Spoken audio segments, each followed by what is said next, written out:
Hey folks, it's Archer Mayo, and this is your Martin family disappearance update.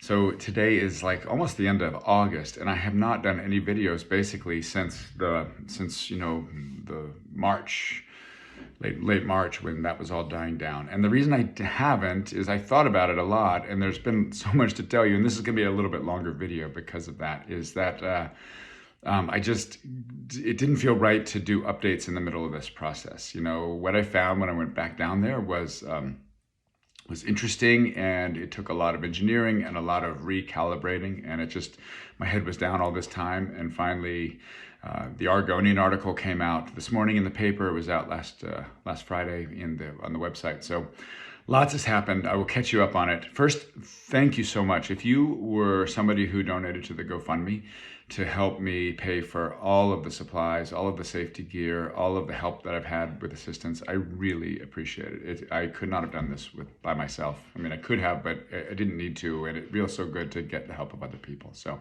I just really thank you for if you contributed to the GoFundMe. And I still would love to take donations about this, because I've spent tens of thousands of dollars, and you know, it helps with all this stuff. The book is still coming out. That's another thing. So we're working hard on that, and there's money involved in that. This is really, I mean, I don't expect to make money on this book, but I feel like the story needs to live because it's been such an amazing 7-year journey. If you haven't seen the play that I wrote, or the one-man show, 6-scene one-man show, I did that back in April at the Columbia Center for the Arts. It sold out. It was a really well-received story. If you haven't seen that, that's going to be on the website here at martinmystery.com now. And there's even 2 versions. There's a live version that Coin, K-O-I-N, captured. And then there's the one that I recorded. So if you like art and you want to see a dramatic kind of retelling situation of how this has gone, watch that. I think it's called Diving Deep: How I Finding the Martin Car and Myself is the title. And I had a great director, and I had a great musician. It's really worth your time if you like art and drama.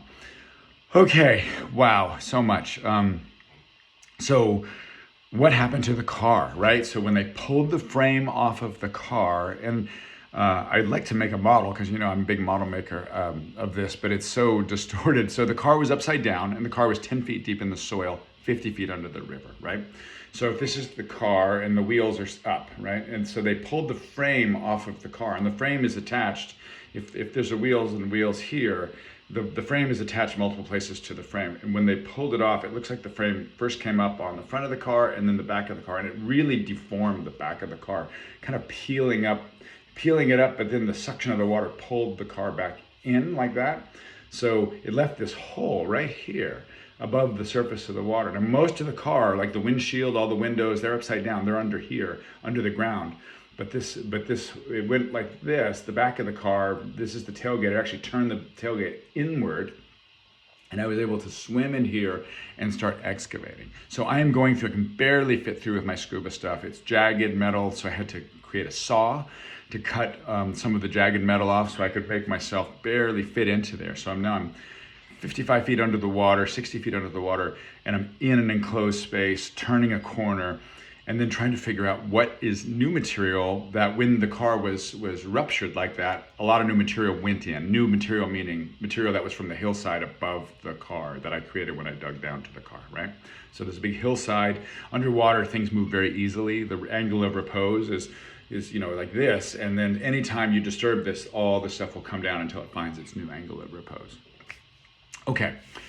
So that's what I've been doing for the last 2 months, is working my way in the car with the dredge. Barely fits all the dredge plus me, plus my tank. And then I have to wiggle in and wiggle back out. So it's super dangerous. And then there's seats in there, right? So there's the car seats. I mean, this is a big car. So it had, I think it was a 9-passenger car potentially, this version of it. So it has all these folding seats, not including the driver's seat. And these folding seats, because it's upside down, they're hanging, and they're different hinge points. And then the car seat springs are these like wavy metal pieces, and those are all broken. And so there's like so many things to grab me, so many things that want to get stuck in the dredge. It's really difficult. So I got the seats out of the car, I worked my way in, and I started dredging out all of the debris that had moved into the car during the catastrophic kind of, the rupturing of the car. Then this last week, so today's the 24th of August, so this last week, the 11th or the 14th, I can't remember exactly, I finally reached the level of 1960s, which I know that because there's a certain silt that was from a flood. So that would have been, the first thing that would have gone into the car would have been filled up with wood. There's a ton of wood in the Columbia, right? Because there's all these forests and there's all this wood that doesn't float. And that stuff just bobs along the bottom, barely sinking, not floating. And eventually it just lodges in every cavity of a car or a boat or anything that exists in the bottom gets filled up with wood. And it kind of fills it up like a beaver dam, like it's all interwoven. So it's very hard to remove. I can't use the dredge on it. And then in this case, then there's this layer of 1964 flood debris, which is fine silt, which is gray fine silt, which is very much so fine that as soon as I start moving it, my visibility goes to zero. So now I'm in this space, basically a coffin-sized space for myself and my tank. I'm moving things, trying to get the wood out because it won't go through the dredge. If I can break the wood, I try to since it's old, but a lot of times it won't. And then I'm in zero visibility, so I'm feeling for things. I'm feeling for bones, I'm feeling for artifacts. And I spend 2 weeks doing that basically. And eventually I find the mother, Barbara. I find her, and then separately I find Ken. Now, I'm not sure I have found Barbie, the daughter. I don't know if her body's actually in the car. There's a lot of bones that have been separated from the bodies slightly, but I'm not convinced that her body was in the car. She may have floated out. Or the anthropologist at the state might say there are 3 different humans here. So I wouldn't be surprised because it's a very chaotic situation down there. So yeah, separately, in the passenger side was the mother. The driver's side was the father, not really in the seats because the car tumbled so much. It's very disorganized. And there's really just bones. I mean, literally just clean bones and some clothing. You've probably seen it on the Oregonian website. They have good pictures of the camera I found. That's the other big thing. You know, Ken was always famous for carrying 2 cameras around with him. So that is that was a big deal because that film could still be developed. And wouldn't that be interesting if there was pictures in front of the locks or something of their final moments? That would be crazy. But the police have all that stuff now. So the Hood River County Sheriff, they're running it through the state offices. So I removed most of the remains. I mean, I can't get every single thing because it's too dangerous, it's too difficult. But the bulk of it has been removed, or I'll finish it Monday, tomorrow, and then plan on filling the car with gravel because it's a very dangerous situation. Like so dangerous, I can't even tell you. You know, under the current, in the darkness, and then to have this kind of inviting cave basically into the bottom that is in the inside of the car with almost no way to, yeah, it's just a tough thing. So we're going to fill it with gravel.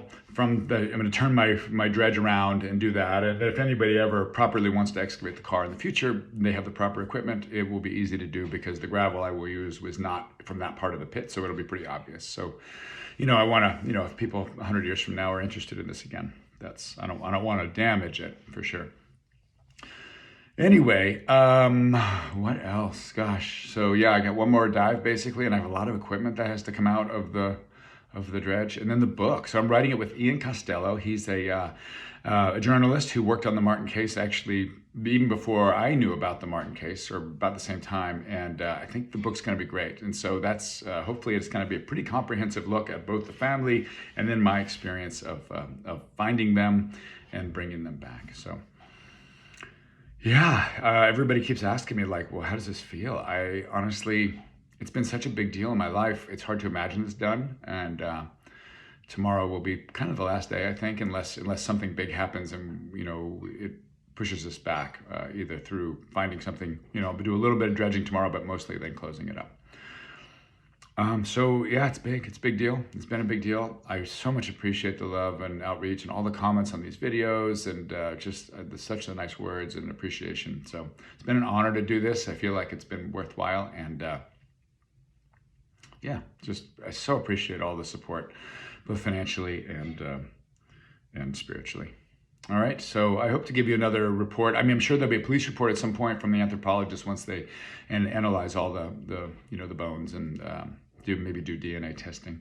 And then I think on December 7th, if you're really into this case, I think on December 7th, we're going to have a memorial service. That should be something pretty profound. It's one of the first times it's actually been a Sunday, December 7th, since 1958. I don't know how many times since, but not a lot. And so it is this year. So we're tentatively planning something. I'm hoping to find some sponsorship, maybe of people who are interested in helping with that, to plan something for the family, and just to really tie a bow on it. And yeah, I just am so full of appreciation and love for all the support I've gotten. And feel free to reach out to me. I love working on other projects. I'd love to come speak, especially once the book's for sale. I'll be making updates about that. And I love the community that's been created by this, and I just am full of gratitude. All right, take care.